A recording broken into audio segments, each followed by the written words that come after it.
Takes great pride in helping to nurture someone's soul. And he finds that music is the vehicle of nurturing someone's soul. To kind of give you a little bit of a perspective, Aaron now, when he took over that program, he probably had about maybe 30 kids and just a couple of boys. We're now up to 90 individuals in our choral program, and this is just at the high school. You know, kids have really responded to him and his caring and his compassion and his enjoyment at what he does. I think it's really important that you love what you do, and I think that kids really pick up on that. He's an amazing musician on top of it. He's a great singer. You know, his range is incredible. Like, he can sing for the girls, he can sing low for the guys. Like, it's absolutely incredible. I've never sang before, so my sister dragged me basically in that class.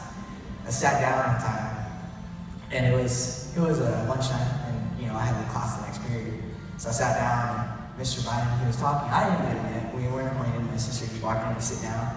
Mr. Bryan was talking to another student. He just went and started singing, and I was just like, that came out of him?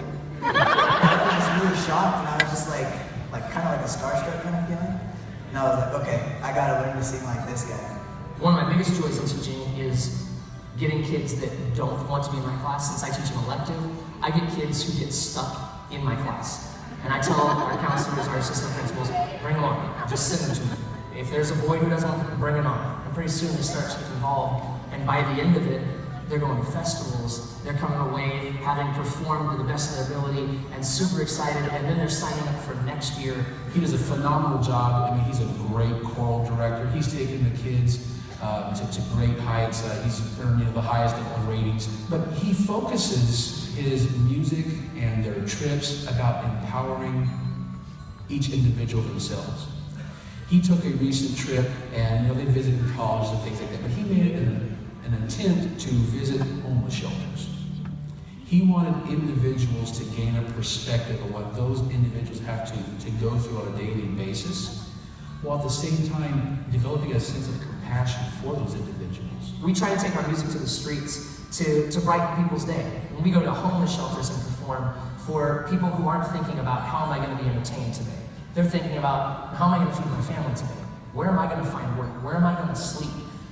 And when we show up and we get to come bring these kids with their bright, shining faces, it is so exciting. In San Diego too, this little boy got up and was dancing as we were singing this song. He was 5 years old and his name was Wyatt. And he was at the shelter with his dad, and they were living at the shelter. And he got up and he was just dancing like nothing mattered, like a 5-year-old would dance. And he grabbed a couple of other kids, and so we had like 3 or 4 kids dance around as my girls are singing, and they just started crying. And afterwards I was like, what was it about that? And they said, we take so much for granted. We have so many things that we're complaining about, my phone gets bad reception or whatever. It's just amazing, and we wouldn't get those opportunities if we only limit our performances to what we do in the classroom and at festival.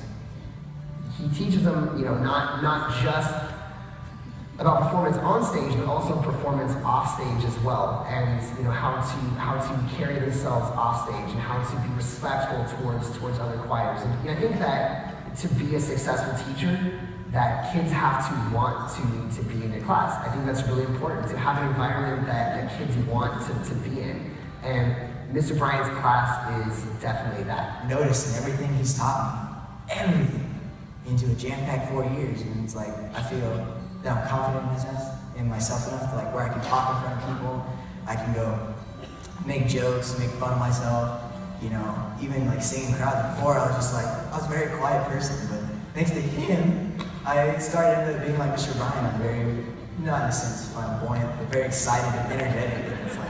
And it's so he showed me how to be that way, and it's ever since then I've just been happy. I want my class to be a respite for kids. When kids come through the day, that's what music was for me when I was a student, and for my students, I love seeing them walk in and they look like they've been beaten up by the day. That sounds bad. I don't like to see that in them, but I do like to see the transition when they come in and they've been down, they've had a rough day, and then to see them whistling as they leave, walking out, singing a song, dancing, working on the choreography that we're doing. It's really rewarding. It's so enriching to see kids' lives affected by music. My life has been changed by music, and I know many many of my students, they have been changed by music, by their time in my program, and it's just so humbling to know that I've been a part of the positive transformation in